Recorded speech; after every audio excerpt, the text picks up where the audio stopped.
My brother Ace Kennedy. Hey. Yeah. Okay.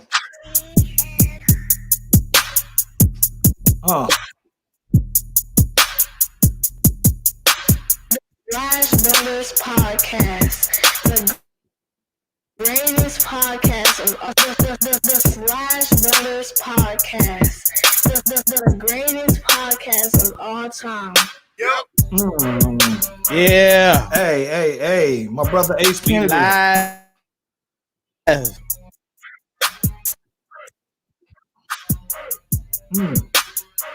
Yeah.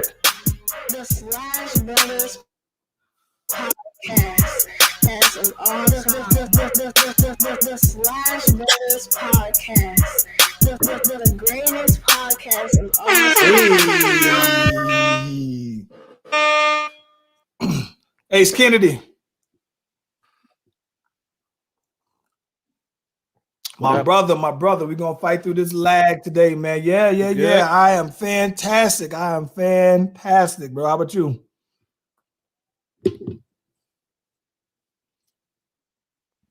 I'm doing all right, man. Went to the doctor today, got some good news. So, trying breath back. I think we're on the road to recovery. Finally. Okay. Hey, so I had a good weekend, man. It was a long weekend, man. I did a lot of chilling out. Aside from me doing a lot of the chilling out, man, I got a chance to see some of the folks that I care about. I saw my in-laws, man, my other set of parents who got a chance to kick it, man. Got a little food in me, so I was straight, man. I saw you on the grill, though, homie.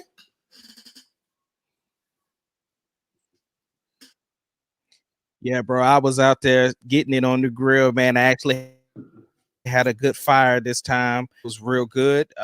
Got to spend some time with the kids and the fam. We ate good.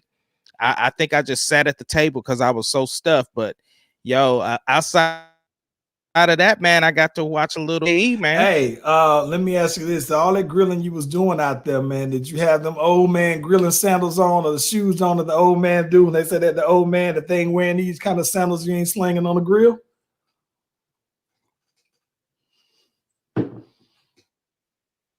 Nah, bro. Your boy was out there with his champion slides on. I was out there because I was champion on the grill.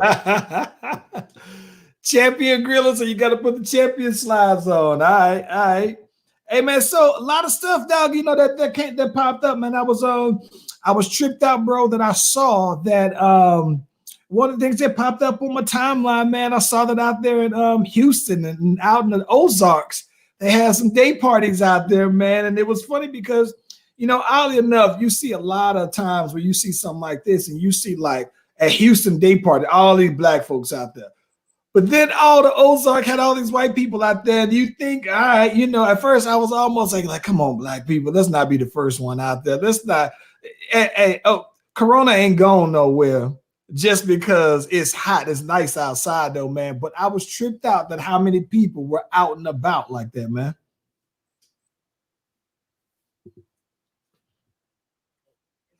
It is crazy. I understand both sides. I understand the sides of people who think it's too early.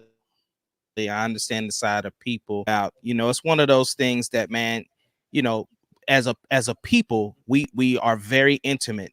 And so we like to be around other people. At the same time, people should be more cautious, saying like, look, if it's successful and then nobody gets sick, then what? Then what we gonna do? Are we saying they still stupid for being out there? But it's funny because the I don't know, governor, whoever was of Arkansas, or whatever, the Ozarks, whoever the Ozark, based on the show, the Ozarks, Arkansas, if I'm not mistaken. But they were talking about, oh yeah, the people should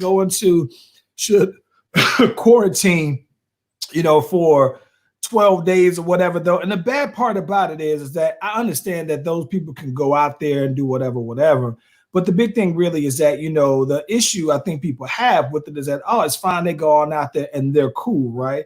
But then let's just say they go out there, they wind up saying that, all right, they get the virus and everything like that. Then they take it back where they came from and then start spreading it that way. That's the concern I think people have, man, because that Budweiser ain't no joke as far as how easily it can be spread, though, man.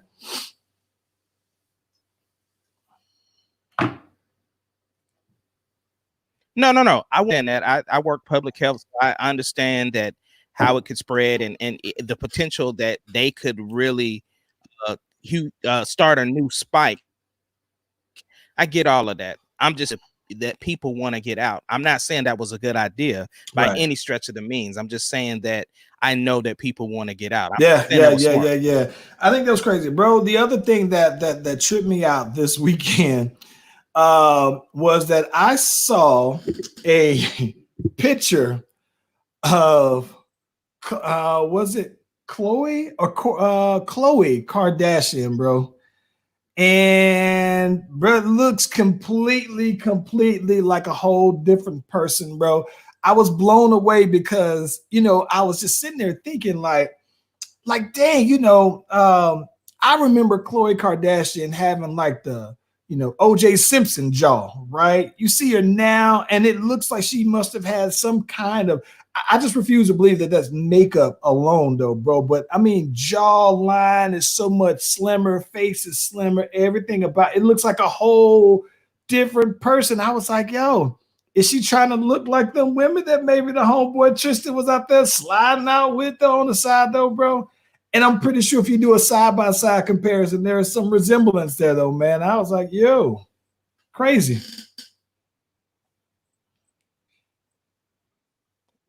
So my personal opinion, what I'm saying, I'm happy for her because for years people have talked about her appearance, and I know she's doing it for anybody else.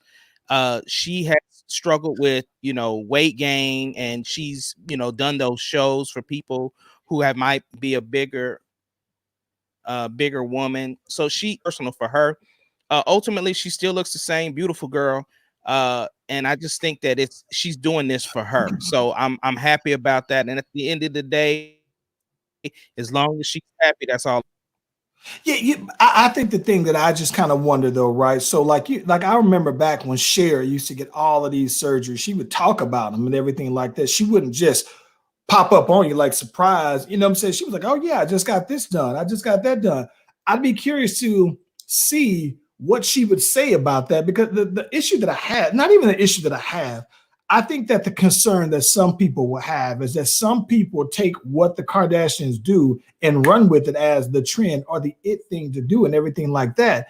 And I think it's just kind of crazy though, man. Sometimes I wonder like who is not loving on these women enough to get over their own insecurity. Like, is that certain things about your insecurity that you can never get over or that somebody can help you get over that, what I'm saying, that would make like who like she looked good before that, right? So did it take you doing that? Like what kind of relief did that give her confidence wise or addressing that insecurity that made her be like, all right, I'm good now?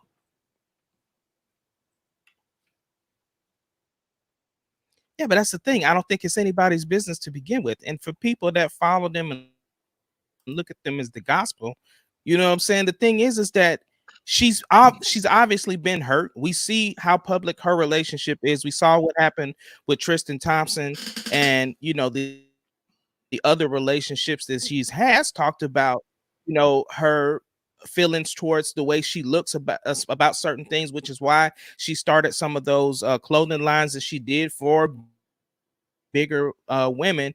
But I'm cool as long as she's happy. I could care less what anybody else I feels get about that, it. but you make a clothing line for bigger women and then you go and have surgery to be a skinnier woman.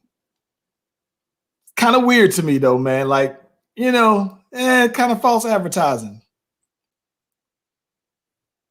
I don't know. Not necessarily false advertising when she knows that people look at her for the Kardashians are looked to as people that are trendsetters. And so the thing is that when she was a bigger person, she put that line out when she started slimming down to begin with. She had issues with weight, but because she knows that experience, I don't necessarily think that's false advertising because at the end of the day, people should still want to be healthier, and doesn't mean get skinny, but be slimmer or be in a healthy weight. So at the same time, I don't think that's false advertisement. I think that's just providing an avenue for people that she knows look to her. I That's my suppose. opinion. I mean, I suppose. Hey man, a lot of things will happen over the weekend, man. We got probably a first guest kind of waiting in the wings over here. We got him in the VIP section on over here, man, getting the wings. We got fries over here in the VIP. I wanted to talk about this though, man, because this weekend, versus battles, we've been talking about them, every single one of them that's happened. Beenie Man, Bounty Killer happens on Saturday. I thought that, I don't know why I thought Jagged Edge 112 was supposed to happen on Saturday, and then they happened on Monday though. I wanted to turn to you. First off, did you see the Beenie Man, Bounty Killer?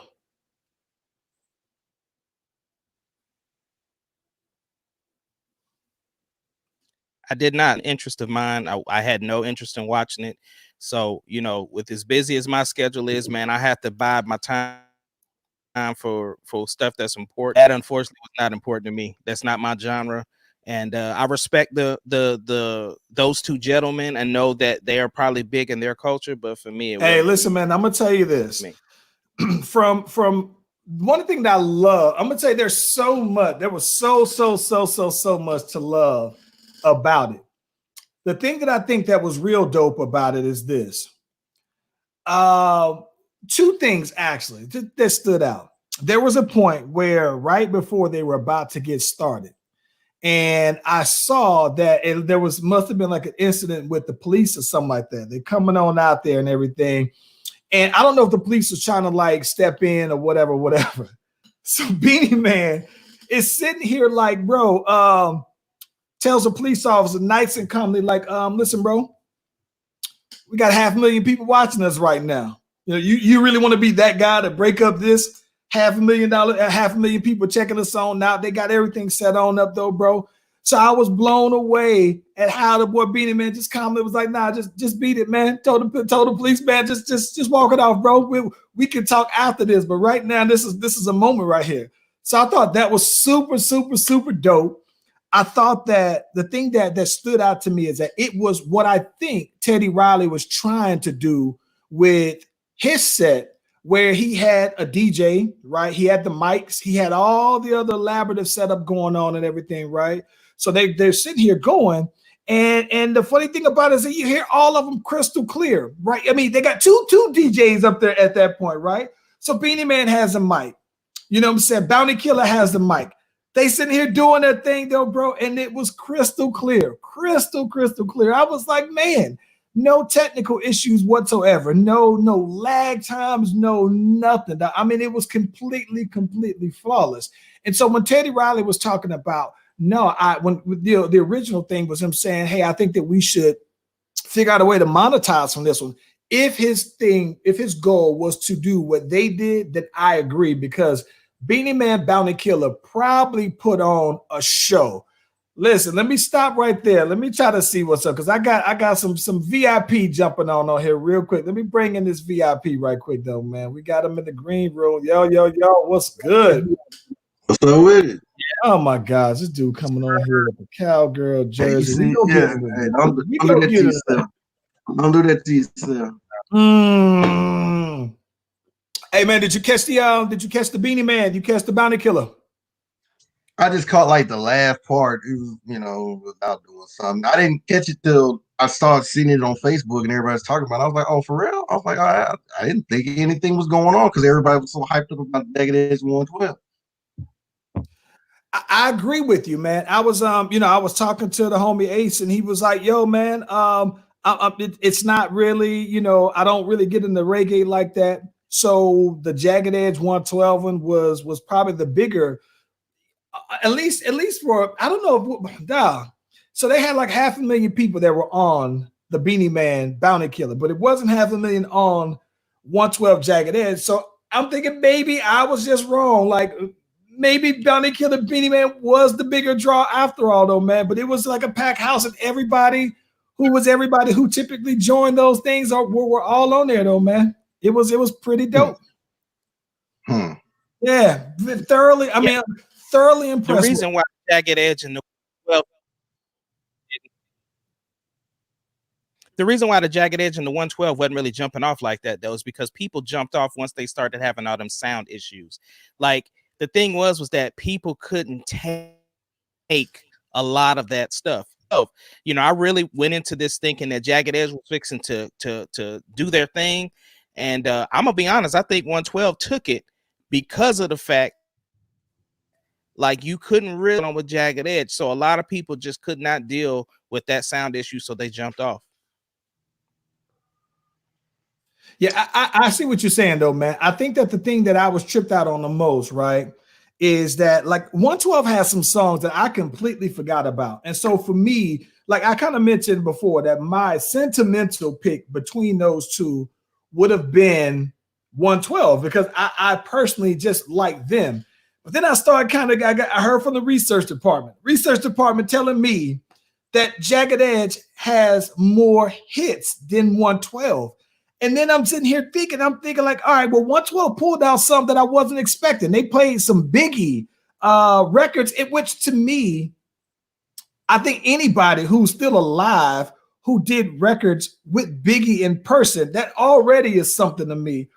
But I was just mainly blown away that I agree with you. I think 112, I feel like 112 won if you were keeping score. I think 112 may have won by maybe 3 songs, man. It maybe even more, 3 to 5. I don't know. Were y'all this is watching? My thing. The reason why 112 won, it goes exactly back to what I said. It's presentation. You know what I'm saying? 112 picked the right songs. They even called out JEE played Promise, and then they played the Promise remix. And he's like, bro, it's the same song. Like, and so, you know, now granted, 112 played some they played some interludes, but at the same time, at the end of the day, 112 presentation. Even the new song that they played went hard. And typically, I'm not a fan of really having new songs on the verses. I don't know. D, what you think, bro? Hey, look. I was bet. Look, I'm gonna be straight up and I'm gonna be honest. I was like, Jagged Edge is finna kill him. It's over. After the second song, I was like, it's a wrap. It's over. But then 112 started doing something. I was talking to my wife, and I said, you know what? If they stay around that first album and play with that first album just a little bit, and then jump, I said they gonna get him. They gonna get him. She's like, no, it's JE all day. I'm like, okay, and they did exactly that. They went from 1-1-1, they jumped to 2. No, went 1-1-1, they jumped to 3, then they went back to 2, back to 1, back to 4. I'm like, okay, bet, go ahead, do your thing. Yo, they was killing it. I think the thing that I was the thing that got me is that I was glad that 112 and them played the interlude, because that was one of my favorite things about 112 was that I thought that, you know, nowadays you don't hear, I mean, shoot, Ace, me and you got your album. We didn't put no interludes on yours, but I thought that was like one of the things that was always dope about 112 was that they always had the dope interlude. So I was pleasantly surprised and loved the fact that they did that. But I'm gonna be honest with you, man. Entertainment value wise, though, bro, I thought that Beenie Man Bounty Killer was probably more entertaining, and it may be because, you know, even if there wasn't, let's just say hypothetically, right? If you can hear all of them doing their stuff crystal clear, both sets crystal clear, I think that Beenie Man, Bounty Killer, because they were doing their live performance of it, it felt more of like a show. It felt like Teddy Riley was trying to do. It really felt like you were watching them perform it live. And it was almost like if you were literally at their concert and you were on the front row of the stage and they were going at it. I thought that it was very nicely put together, presentation wise. Them boys was, and this was funny. No social distancing. Shout out to Ralph for in the comments. No social distancing at all, because they was doing a thing. Like, forget everything though, bro. I mean, if one person had that Budweiser virus that night, all of them got it because they was all up over each other though, man. It was crazy, bro. Yeah, man.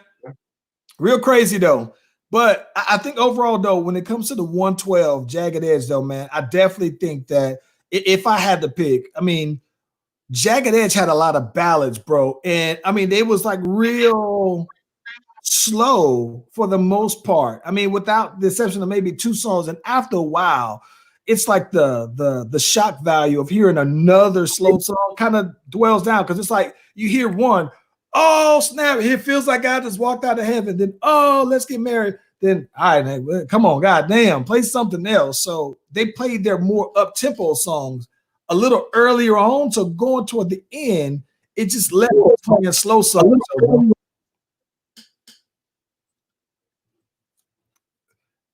Maybe that's just me though. I mean, Dennis, what you think? Is that how you saw it? Yeah, I felt like. Now go ahead. You good? He got a lag on his though, bro. I was just gonna say that I think that 112 down. They dictated the flow of it the whole time. So that's why I think they kind of kept it going like that. I agree. But I liked, and I forgot about the club songs that, like, to me, Jagged Edge had all the songs where when it's almost like, listen, it reminded me of City Lights, and the DJ is getting ready. It's almost 12 o'clock, almost 1 o'clock. And then the DJ starts slowing it down. They put on the slow records, and they went ahead and put on the Jagged Edge going toward the end. And then the Jagged Edge song goes off. And by the time the Jagged Edge song goes off, the lights come on, and it's like, all right, it's time for y'all to get your ass up out of here now, man. It's a wrap. 112 had some of those songs too, but they also had some of the Dance With Me songs. They had the It's Over Now. They had Peaches and Cream that you can mix up throughout the club night. So I thought that was probably the main reason why. I guess I give it to 112, man. They seem to be listen, the Wi-Fi was trash though, bro. Like Atlanta Wi-Fi was undefeated.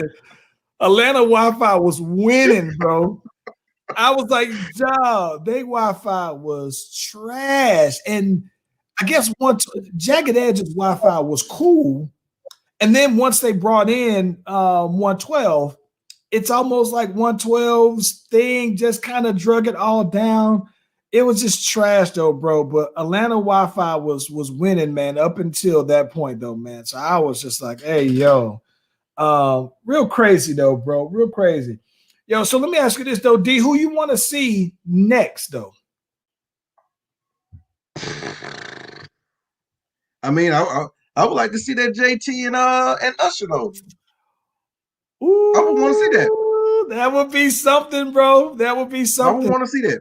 Yeah. Hey, we had the research on that one though, man. I think based on the research department, I'm gonna have to go with Usher. But for the same reasons why I would go with Usher over Chris Brown. But again, keep in mind, it's just like what just happened. It's all about presentation. You can come out with your bangers, or you can come out with something old and everybody can be like, oh yeah, that's what it was, True. But your presentation, JT might mess around and be like, what you got? Then he gonna be start digging back in the vault. You trying to bring up something like, oh yeah, okay, I remember that. I get that, right? But I'm looking here. And when I'm looking at the songs, right, I think that for the audience that typically is on this set, right? So this is gonna sound crazy, but I think that Justin Timberlake would bring a whole different audience. I think that he would bring that pop audience to it. But when I look at the songs, though, I just think that if you're limited to just the 20 songs, right?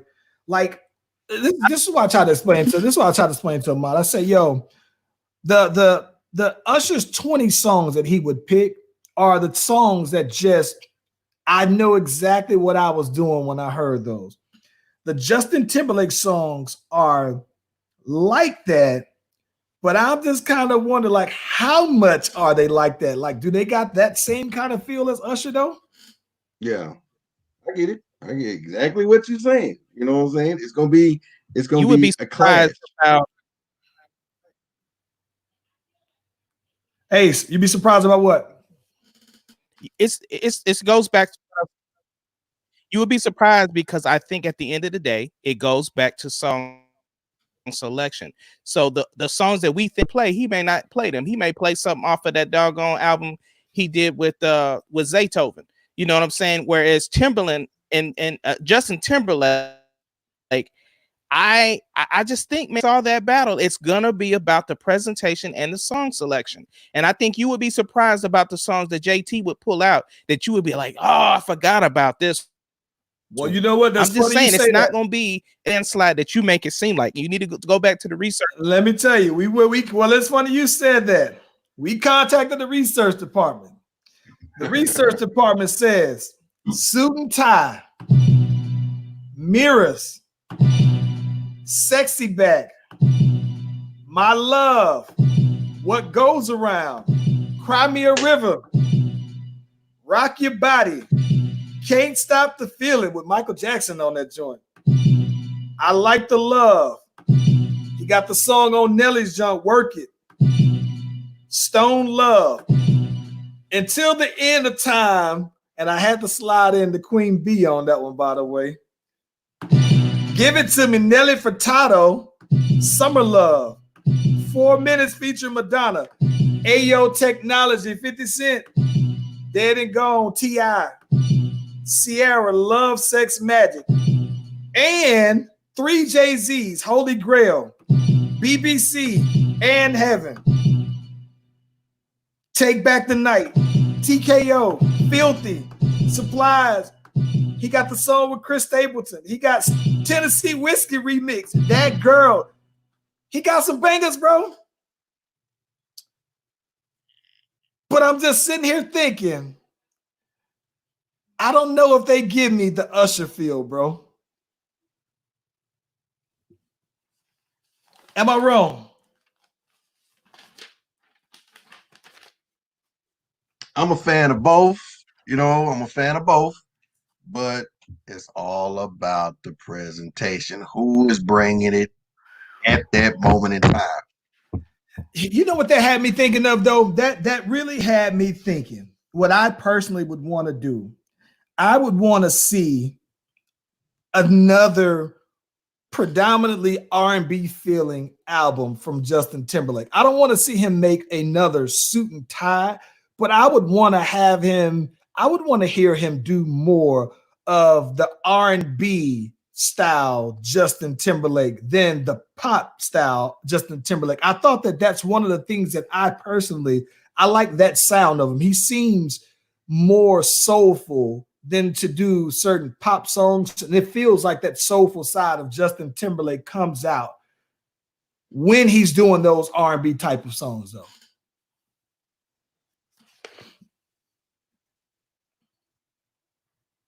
Ace, what you want for the next Justin Timberlake?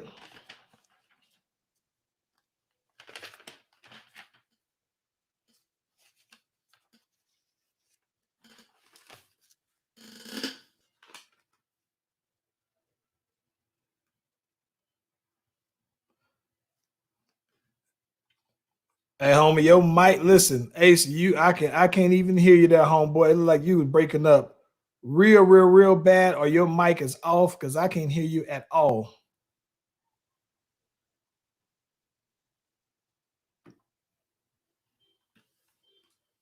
D, can you hear me still? I can hear you. Yeah, so all right. There you go. You talking now, Ace? Oh, golly. All right. D, that's not the reason why we got you on, though, broski. We got you and your cowboy loving self on because we talking about this coming NFL season. Before I do that, let me bring on one of my other homeboys who hails from Boston, Massachusetts. This is my brother from another mother. Give him his props. Give him his props, people. Give him his props. Give him his props. Give him his props. Give him his props. Nope. What's going on, yo? What's up? So Dennis, listen. This is my partner Damien. He's the only person that I know that was there when Jordan hit 63 on the Celtics when he said that was Jesus and sandals. My dude was there front. I don't know if it was front row, but he was there. No. That alone Yo. is credibility by itself, though. That's the credentials. And he's the only person who I know that was a Patriots fan probably before Tom Brady got there. He was a Patriots And fan. that's 100% respect right there. That's respect. All right. So we ain't talking about no fair weather fan here. D, my partner Dennis. You see his team. You see what he working with. K-Town, K-Town resident here. K-Town State Down resident. And my brother Ace over here, man, he had some technical difficulties. Had to walk that off real quick. But this one is different. This one we've been wanting to do this one for a little while. So we'll probably do this one for at least the next couple of weeks. Fan week, fan month. We don't know what we call an official name just yet. But seeing that we don't got very much else going on, the football is slowly coming around the corner on over here, man. I wanted to bring everybody on. If you're a fan, I want you, sir, talk your ish about your team. Tell me what you expecting your team to do this upcoming season. And humor me on why you expect this. I'm gonna go ahead and say, Dennis, you was here first. You got the spotlight. Look, I'm just short. Quick to the point. We going Super Bowl every year. We going Super Bowl. We going. We going. Why is every that? year. Why is that? Tell me why. Hey, look, Cowboys. You can talk all day about the Cowboys. You can talk all day about the fans. You can talk about those boo-boo fans that's just really, really fans. They just want to argue to have an argument about the Cowboys. Why didn't y'all go to the Super Bowl this time then if it's that easy? Hey man. So you saw how we played out. I mean, look, that's just look, we're gonna tell if we're not gonna tell you we're going to Super Bowl every year, you're not a real fan. I know if for your team, you want your team to go to Super Bowl every year. That's what you hope for your team. You know what I'm saying? So no matter what, I don't care. Hold on. I don't care if I go 0 and don't win a game. But guess what? You ask me what I'm going to do. We're going to the Super Bowl, hands down. I'm wondering. Okay, I can appreciate your fanhood when you say that I can. What I'm saying is this: what has your team done differently that makes you a Super Bowl winning team? When this past season, when the season started, they said that y'all had the best roster. So are you telling me that your best roster is now the same because you lost some people, you gained some people? What makes y'all winning the Super Bowl from an 8-8 team? Besides y'all still the boys. Well, last year with the roster, I'm gonna tell you, our secondary is trash. If you're a real Cowboys fan, they're gonna tell you the same thing. Our secondary is trash. And they say our best corner was Byron Jones, who we released to Miami, which I wasn't a big fan of, but whatever. But the positive that we did this year, we made some changes in the secondary that will help us more to get past that 8-8, or we could be a wild card team. Just like with the Super Bowl that we went, the first Super Bowl, we was a wild card team. We won the Super Bowl. You know what I'm saying? Wait a minute. You mean to tell me that it's been 27 years since the last time y'all won a Super Bowl, and you're bringing up the first time? I'm talking about being a wild card team, what I'm saying. Okay, but I get that, right? But I don't see Emmitt Smith walking through that door any minute, and I don't see Michael Irvin coming through that door. I don't see Troy Aikman walking through that door. And matter of fact, if you want to go back to 1990, D, you was about 10 years old. So that's what you banking your stuff on, 10 years old? What you mean I'm banking on 10 years old? You were 10 years old when the last time the Dallas Cowboys got to the Super Bowl as a wild card.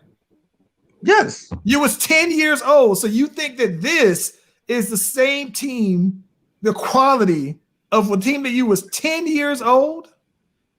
Actually, the team that we have now is better than the team from back then. I don't see Jay Novacek on your roster. But it don't. You can call the names all day. Jay Nova said it was a different game back then. Them Cowboys couldn't compete right now in the league right now. What? I'm 100%. 100%. What are you talking about? Urban and Irvin Emmitt Smith so and all of them Irvin. couldn't compete. Yes, I'm talking about competing right now. Listen, you mean to tell me right now? Right now. Listen, Dennis. You don't have. Listen, I don't think there's 10 receivers better than Urban right now. I don't think there's 10 receivers in the league better than Michael Irvin right now. And if you put him on and he was in his prime in this league, he would be torching these niggas too. You mean to tell me a total discredit to Emmitt Smith, Troy Aikman? You think Amari Cooper is better than Michael Irvin? He only plays 8 games a season. I didn't say that. He's on your roster now. Yeah, he's on my roster. So that means that he's on the team that you're saying is better than the team Michael Irvin in his prime was on. He's counting Lamb. See, we talk about that because I'm not. Listen, okay. Here's my thing. If you want to be them boys, I understand. If y'all still them boys, I understand. Y'all can have y'all still them boys, right? Yeah. When you say you're still them boys, right, and you're just saying 8-8, we going to. I can understand you're saying that, you expect you hope that your team, but you're telling me right now the Dallas Cowboys are going to go to the Super Bowl. He said they are going. They're going to win the Super Bowl and they're going. We're going, and we're going to win. They are. Hold on. I agree with him. They are going. They're going as they're going to buy tickets and go and watch from the skybox. That's what they're going to do. Jerry Jones got special seats. Dennis, I'm not trying to listen. I'm not trying to make a mockery of your fanhood.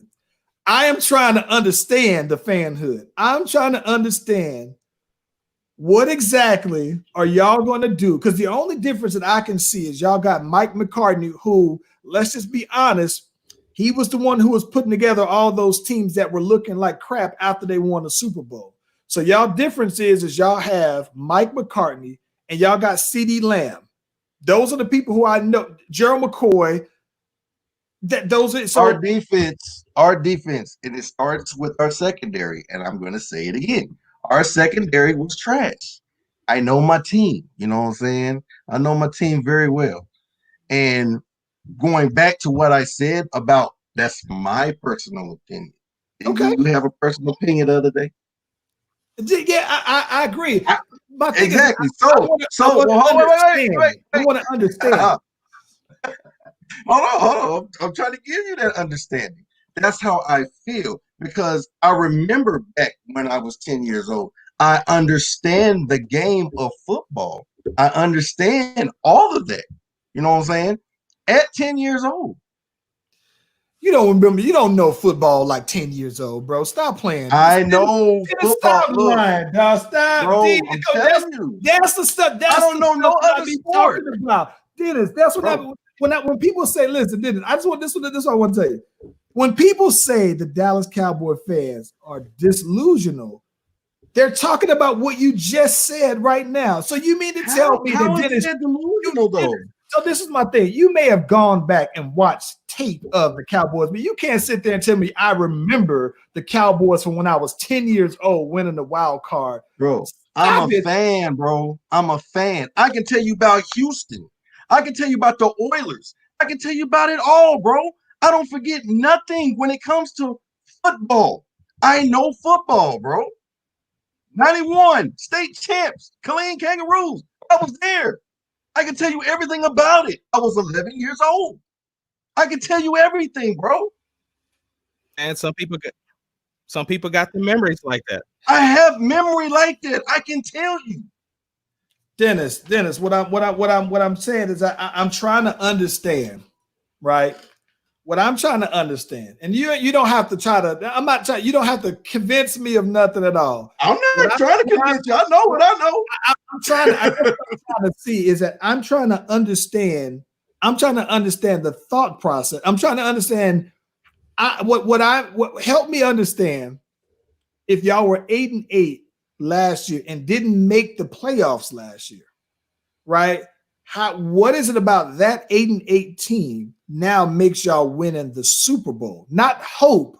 I'm talking about what is it? What are those things that you can put your fingers on? Because you said your defensive backs were trash. Well, you got rid of your best one last season. You picked up a new guy from Alabama who I think everybody said was pretty good. So that's the difference in your defensive. Ha Clinton Dix. Clinton Dix. You know what I'm saying? We're working on right now. We're working on for what I'm keep with my source, because you know I got sources too. Keeping up with this Jamal Adams deal. So we finna see what was going on. You know, Jamal. So with the addition of Jamal Adams, I can understand why y'all might be more hopeful, right? But I'm just thinking, like, aside from that, though, I guess I don't know what are y'all gonna and enlighten me as a Cowboy fan, right? Y'all had. I mean, people looked at y'all roster last year and said, "Whew, best roster in all of football," and you 8-8. Like, is Jason Garrett gone that much of improved? Like, he's really the difference of you going to a Super Bowl, first year coach. Jason Garrett was the issue, just like everybody knows Jerry Jones the issue. But you know, you can't nothing's gonna change in Dallas until Jerry is gone, and everybody knows that. So when you're still them boys, Jerry Jones is still them boys. Say it again. You broke up. Jerry Jones has been there the last time y'all was them boys, and he's still there. So when y'all say he's still them boys, are y'all saying y'all still Jerry Jones? Because he's the only one that's still there. We all know why he's still there, because he got rid of all the people that needed to be there. Okay. D Howe, what is your team gonna do this year, bro? Patriots probably gonna win 10 games, man, because of that division. They ain't going to the Super Bowl, man. Tampa Bay gonna have a better record than them. Tampa Bay loaded. You know, I mean, I hate to say it, but the shit had to come to an end at a certain point. I respect Belichick, of course. He's a piece of shit. I always tell you that. I always complained about motherfucking Logan Ryan and the twins, the McCourty twins, and Chung with his cocaine having ass. They ain't do anything to get better. Let's be honest, man. They ain't do anything to get better. They got rid of the best motherfuckers they had left, right? And you know me, Charlie. I've been critical of the Patriots for years. I always tell the truth about their shit. Niggas cheated. Let's get it out there. You know they cheated. They just cheated better than other niggas cheated, right?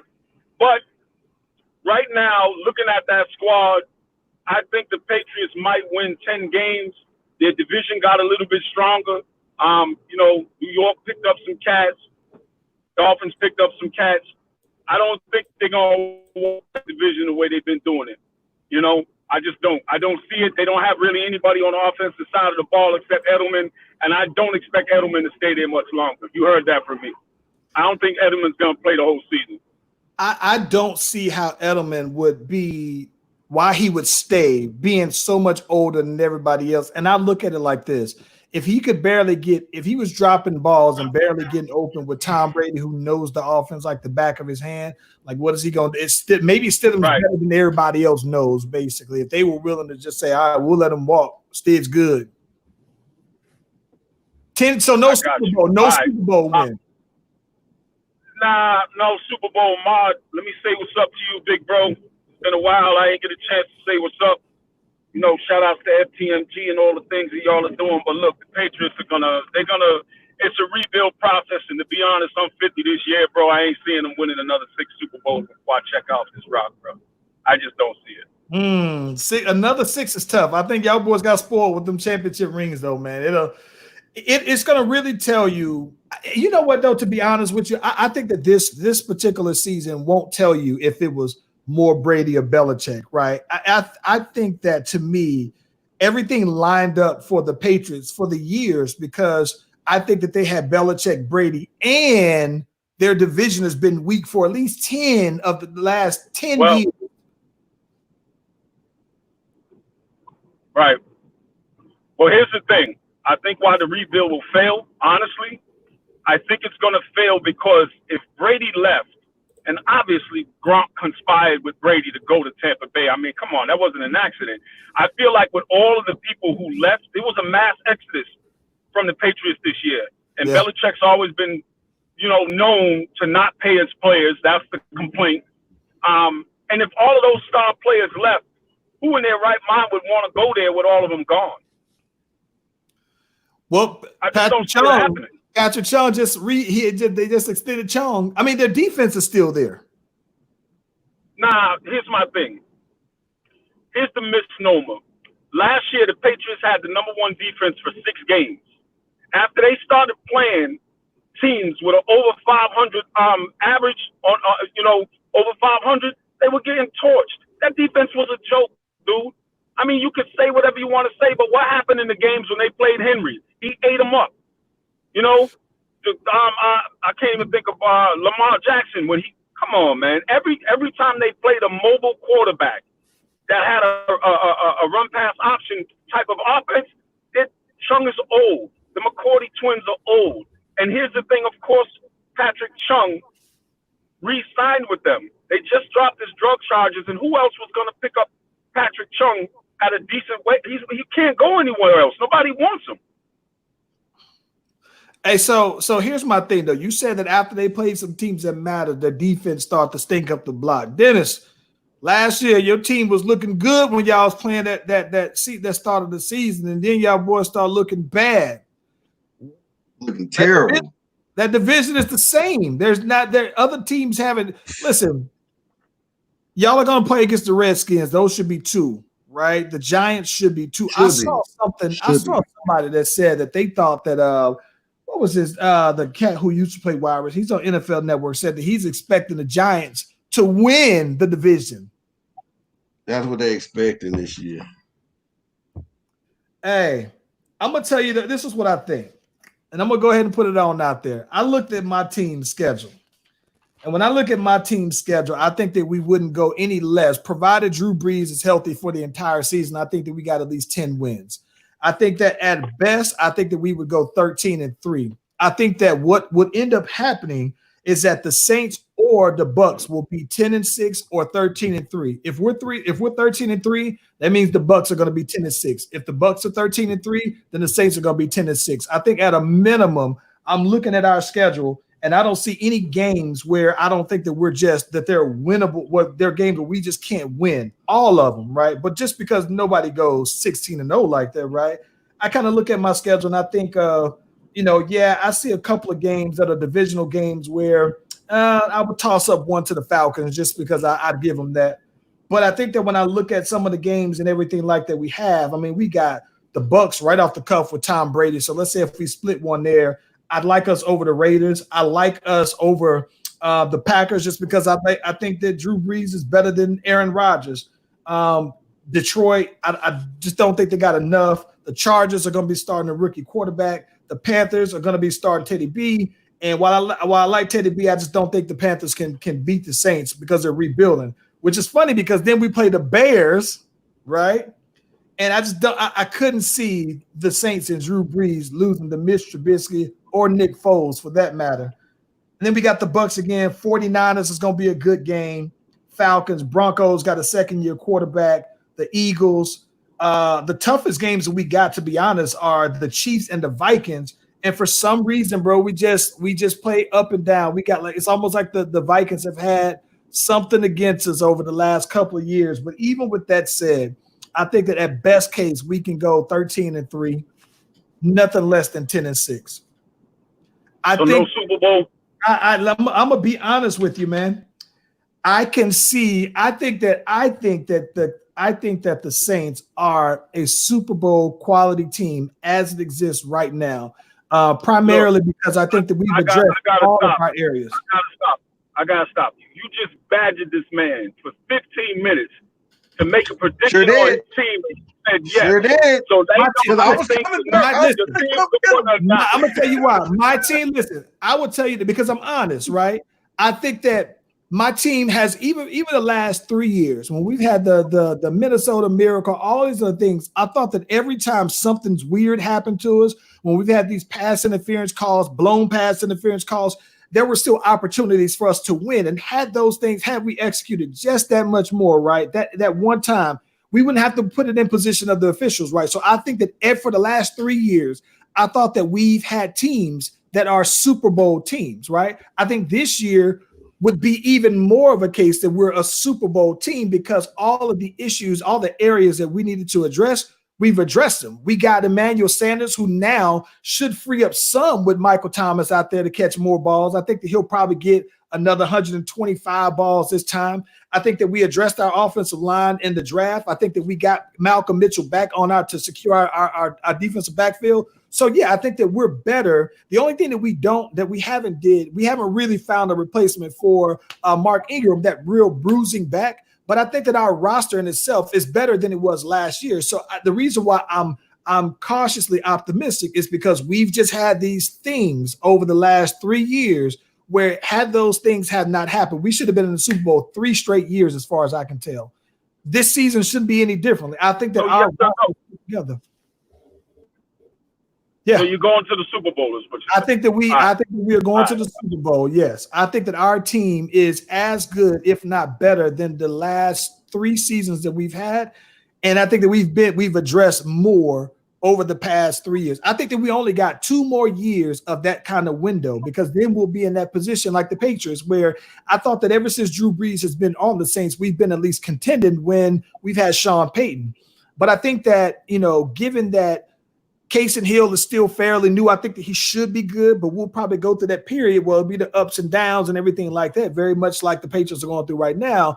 So I think that, I think that we could be good for another 5 years, but I think that we only got a 2-year window with this team as built to really go ahead and do it. So I'm expecting for us to go all in, get past all of that stuff, and I think that maybe it's going to be the 4th time's a charm for us, though, man. But I expect my team to get to the Super Bowl this year. And if we get there, I don't see why we wouldn't win it. Okay. For me, what about Marv? Who's your squad, Marv? My squad is the Bears, bro. And this is what I feel about the Bears.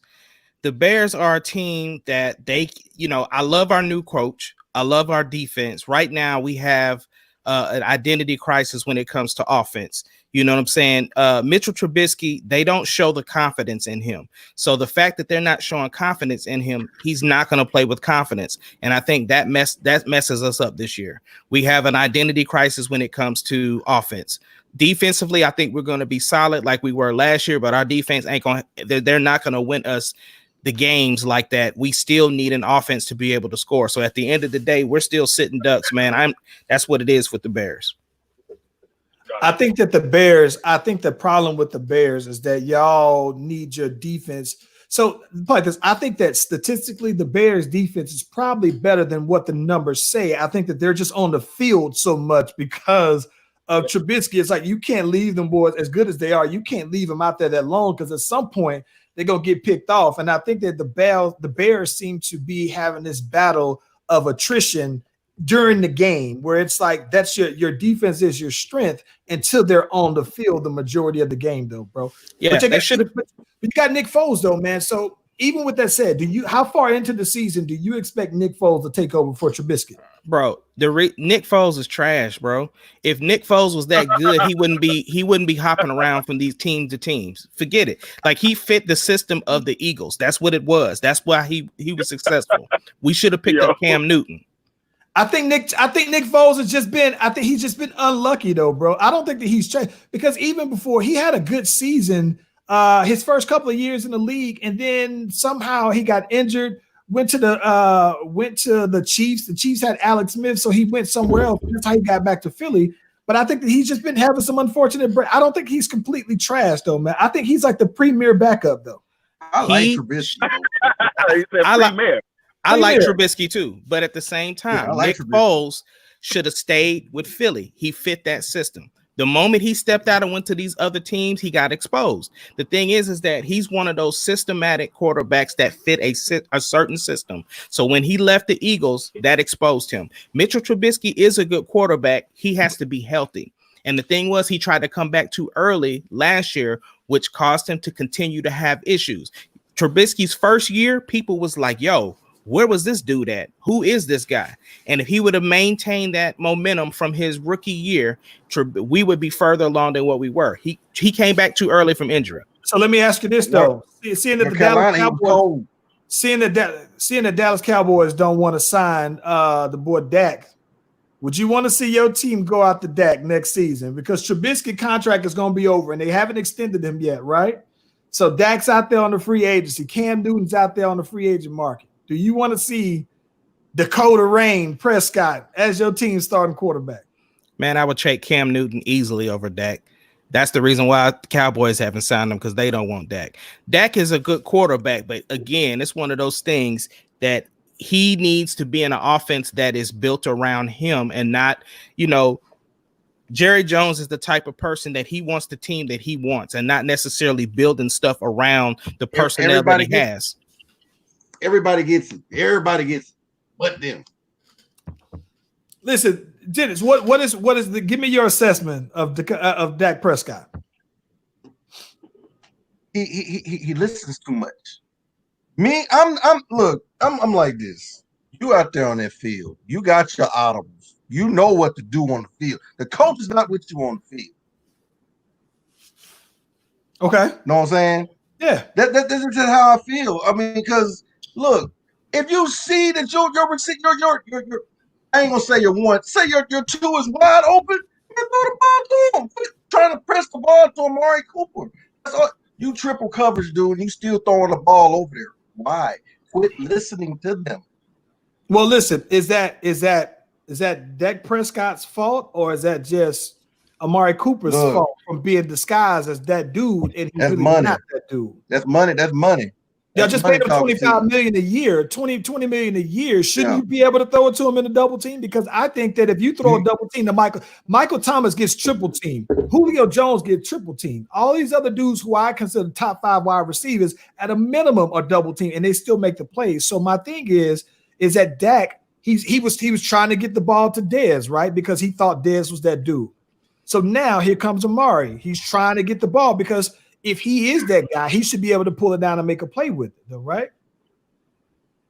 Should.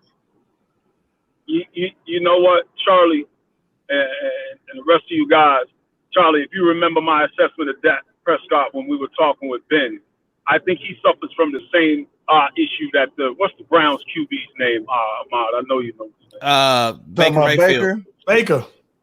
Here's the problem, right? Baker came in and made a couple of some good games and started smelling himself. Same situation with Dak, right? So Dak comes in and they start hailing him as the next coming. And you know what happens?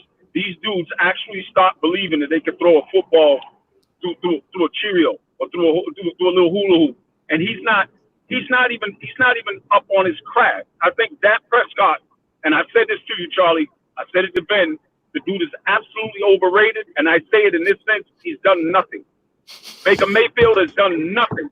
To walk around talking like you the man and trash talking dudes, look, man, act like you've been here before. If you Dak have a good talk season, trash though. I've never heard Dak talk trash. No. You've never heard him, but you see how he acts on the field and on the sideline.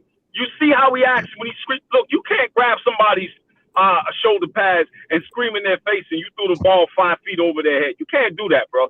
It's not. Look, the bottom line is he has happy feet. He doesn't set well anymore. He's believing in that mobile quarterback thing. Like Baker Mayfield, I've heard that dude say so many things, and I'm looking at him like, dude, you've been in the league a couple of years. Like, you've done nothing. To warrant your arrogance, you've done nothing, right? You know the if reason you go why? 8-8, go ahead. The reason why Dak Prescott plays the way he does is because he eats that Campbell Chunky soup. Everybody who does the Campbell Chunky soup commercials play like trash afterwards, bro. It's like the Madden curse, bro. Think about this. How many times Donovan McNabb did the Chunky soup commercial and he played like trash, right?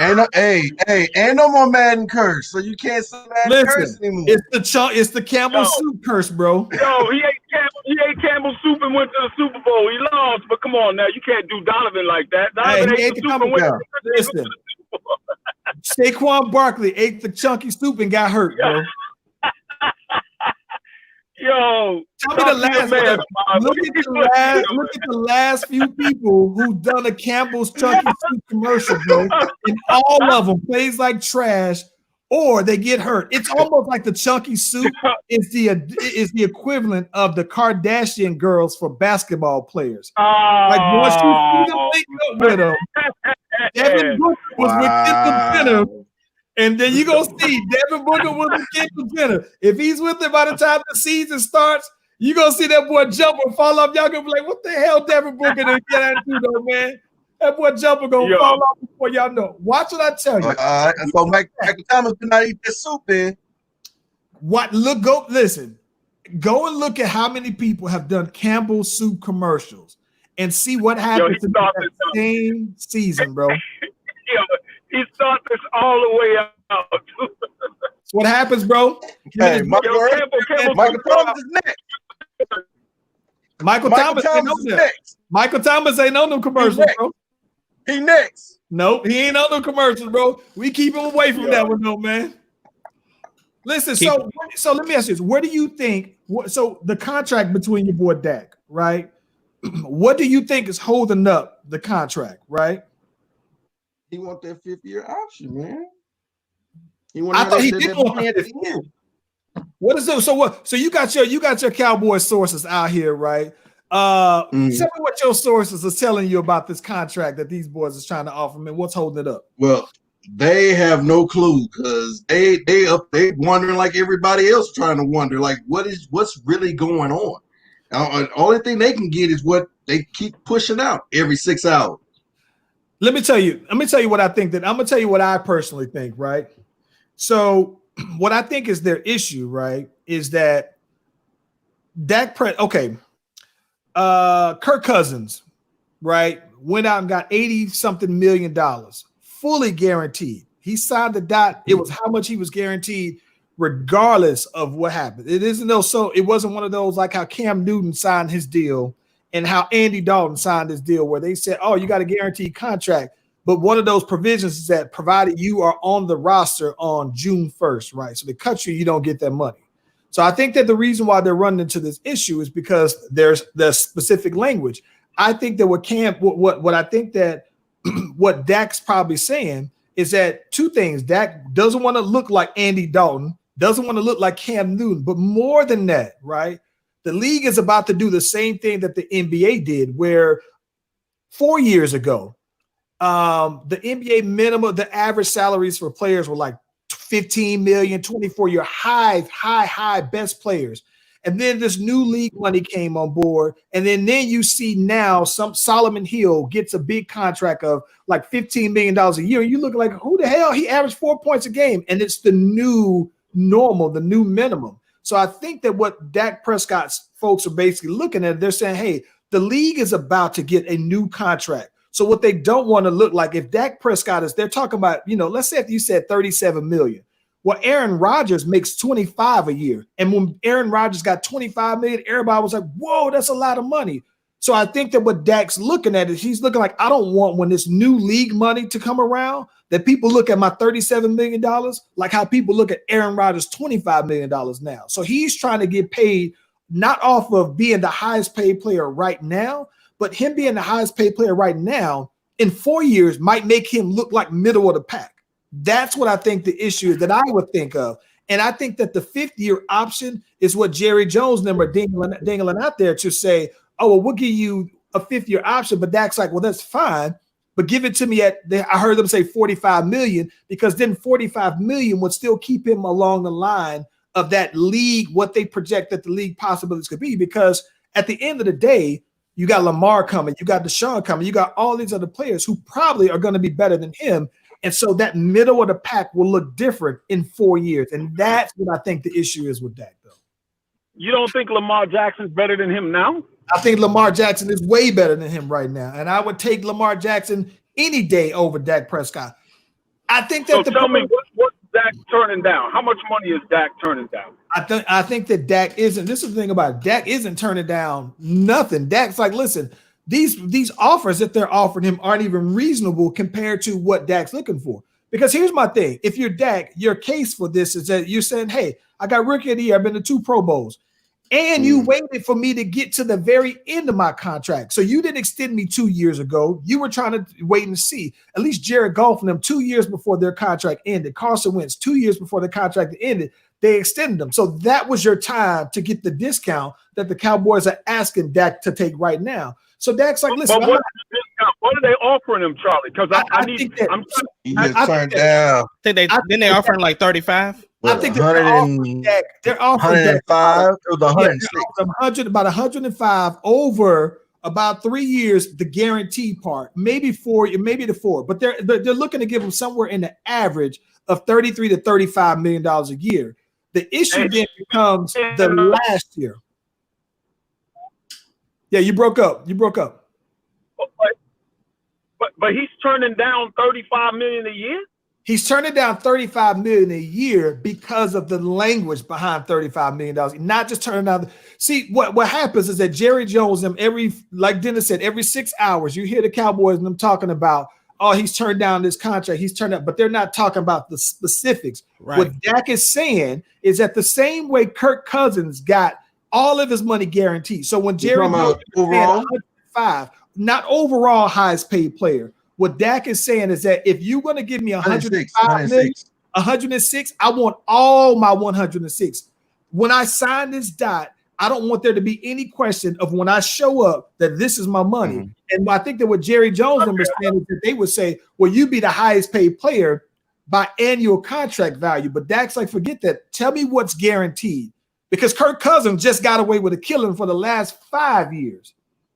Right. And every time some of these quarterbacks get that guaranteed money, then they get traded or whatever the case may be.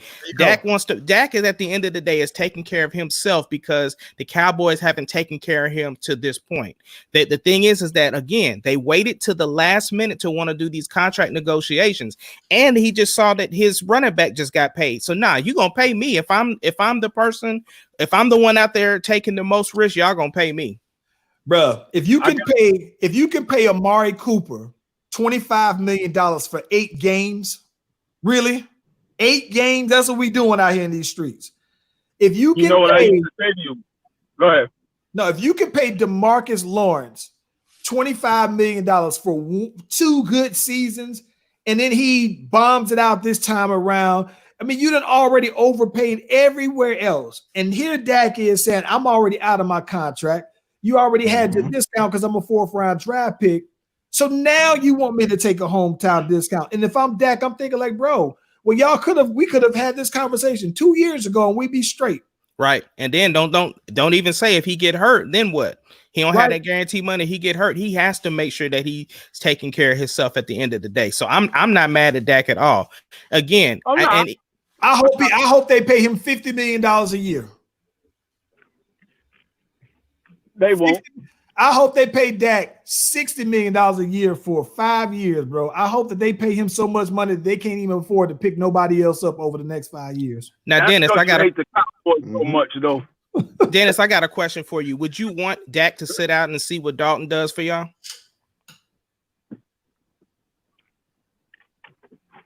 Since you don't like him like that.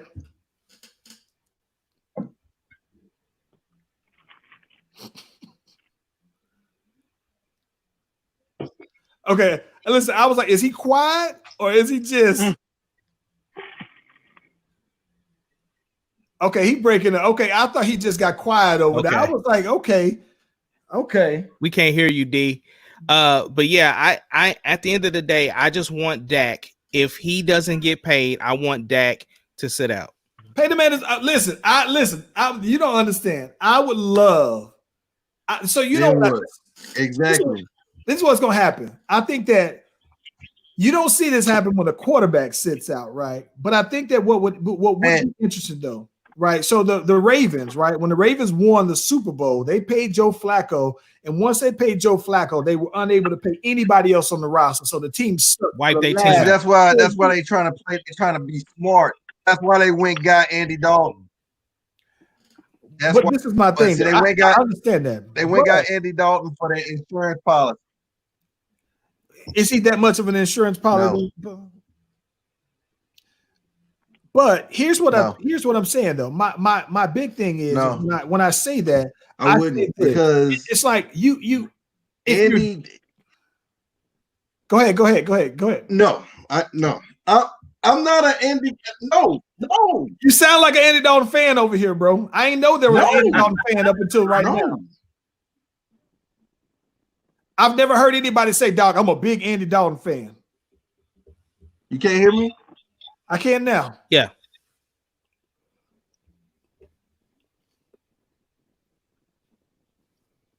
They listen. Somebody from the Cowboy. Yeah, I think it's the jersey, bro. Your jersey is muting your mic. So maybe if you take the jersey off, then the volume will come back on. But I think your jersey and your phone ain't matching. Dude's off. I never heard anybody. I listen, man. I would love, I remember. D, I see you trying to say something there, bro, but you getting cut off there real bad, man.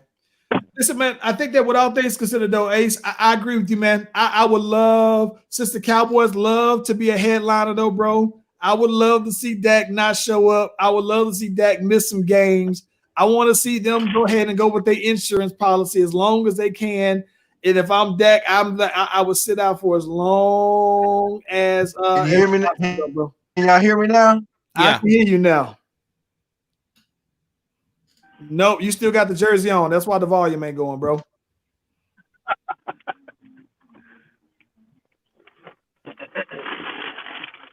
Yeah, so it's interesting though, man. I think that it's going to be funny though, man. I think that the reason why I'm interested in this one though, not just as somebody who hate Dallas Cowboy fans though, bro. I think that I am just interested in see how that's going to play out. Can you hear me now? I hear you every once in a while now. I think I can, yeah. No, never. Never. I'm trying to give you the chance though, bro. But you got the jersey on. I don't think your jersey and your phone go together. Your phone on 5G, but your jersey on 3 bars. Shamia said it's that jagged edge all over again. Oh yeah. Listen, Dennis, you over there with that Teddy Riley Wi-Fi there, boy. He got that Nelly vibe. Oh my gosh, though, bro. You got that jagged edge, you got that 112 Wi-Fi over there, though. I'm not on phone. Well, either way, though, if you're on your computer, your Wi-Fi terrible over there, homeboy. Somebody need to go ahead and it's the jersey. That's all it gotta be, though, bro. So, D, you expected 10 wins from your team this season. Ace, how many wins you expecting your team to get this season? Man, I'm telling you, I'm not at all even trying to pick anything for my team because, again, I know we have issues offensively. I have to see what these boys look like before I can determine how we gonna be. Because the way the front office went and got Nick Foles, that tells Mitchell Trubisky we don't trust you, bro. That's what it tells me. I agree. But here's the thing, though, man. I think that if anything, though, man, this would be the season. If y'all were going to turn it around, this would be it. I think that the Packers won 13 games. I think that most people kind of look at their 13 games like, And so the Vikings, they got Kirk Cousins. I think that as long as the Vikings do got a pretty good little roster, though, man. I just wonder how y'all going to do it against other teams. That's the big thing. Yeah. D, you good? You good over there? Can you hear me now? Nah, bro. It's the jersey, Holmes. You gotta take the jersey off, and then I think you might be straight over there, man. Oh, you can't hear me now? I hear you right now. Yeah, right now. And now I can't. Okay, so you can hear me now. Yeah, I can hear you I now. said I am not an Andy Dalton fan. No. So what you want them to do? Do you want them to just go ahead and pay Dak, or do you want them to keep Andy? Like, what do you want? You can't have it both ways. Which one you want? Look, pay the man his money. Give him what he wants. How much? Give him what he wants. He's a $40 million quarterback. He better take that 35 and take that 5th-year option and call it a day. So do you think they should give him the 45 on the 5th year? No, he doesn't want 45. I heard that's what he wants. That's what I heard he wanted. I heard he wanted upward of 45 to 48 million for the 5th year option. I don't know what kind of sources you got over there. On the 5th year option, he wants the 45. Yeah, that's what on the 45. He wants that on his 5th year option. Yes. Yes. But the 100 he wants. Listen, here's the two things, Dennis. This is the two things he wants. He wants the guaranteed money, and on the 5th year, he wants upwards of 45 to 48 million. That's what he's asking for. If you do the 5th year, I've heard that Dak was fine without doing the 5th year. I thought Jerry Jones wanted him to do the 5th year so he can spread the money around, and Dak's like, "No, I ain't doing it for that reason." You can. I thought he's the one that wanted the 5th year because he said he wanted to be the Dallas Cowboy quarterback for a long period of time. So what I'm saying is that's what I heard. When you go for the 4 year, right? Listen, when you go for the 4 years, right? You can hit them with the Kirk Cousins because then you become eligible after 4 years to get more money, right? So that's the reason why I think Dak was saying we could do 4. Jerry Jones him saying, well, if you do 5, I can kind of spread some things around and we can do this, that, and the other. And that's why I think the issue is because Dak's like, nah, I want all my money. And if you do the 5th year, give it to me at the 45, which is what I think they expect the annual salaries to go to by the 5th year. And Jerry Jones wants to pay him according to today's money, and Dak's thinking about in the future money. See, but that's the thing, right? Regardless of whether you're a Cowboys fan or not, people got to stay out of that dude's pockets because all we doing is speculating because we haven't heard from Dak's camp. At the end of the day, what we do know is he wants guaranteed money and he wants to be paid for the future. That's it. So at the end of the day, that's that number is. Yeah, whatever that number is, all the particulars, that's the things that we know he wants. So Dennis said, go ahead and pay that man. That's where he's at. I think that it's funny too, because I'll watch I'll watch Undisputed and I always hear the boy Skip Bayless talk about all of these deals that got 12 deals or something like that. I'm thinking like, why you acting like Jerry Jones paying him them kind of endorsements? And they're like, oh, he wouldn't be getting those deals if it wasn't for being a Dallas Cowboy quarterback. And I'm thinking like, well, I don't remember all these other quarterbacks who played for the Cowboys be the doggone getting these same kind of deals. So you got to be doing something to get them. But that's the thing, though. That goes back to, again, talking about staying out of people's pockets. Because when it comes to endorsements, that has zero to do with football. That, the football money is what counts. You don't get to factor in the add-on money that he's getting. That's extra. You can't do that. Pay the man his money, man. I think that you can't sit there and have somebody else in your division that came in at the same amount of time, the same time you did. And if you feel like you're better than Carson Wentz, Dak probably does. You got to pay him more than Carson Wentz, though. Yeah. Cool, man. Hey, Dennis, man, I appreciate you for joining this one, though, man. Thank you, bro. And the next time we have this one again, I'm sure there's going to be other conversations as well when you come here, though, man. You got to come on here and represent your girls. Hey, man, we appreciate it for real, bro, man. You know you the homie from the original crew. You know what I'm saying? Back all the way back to Rancid days. Wait, we got one more. I didn't even hear, but if he said we still on boards, I'm gonna lose it. Yes, sir. Yes, sir. But you got one more though. I ain't hear him. Did you do your research on mint condition yet, sir? Oh no. I did. We gonna talk about that. Listen. We over now. Friday. We're gonna talk about that because I did the research. I contacted the research department. We gonna get into that because listen, there was a couple people after that conversation. I had people who were hitting me and they were like, "What? You ain't got Mick?" And I'm thinking like, "No." We contacted the research department and they got something to say about this. So Friday we gonna get into that though. So absolutely. Yeah. Same time next week though, man. If you got some time on your hand though, man, more than welcome to join though, man. Hey, Slash Brothers, we out here, man. One love, y'all.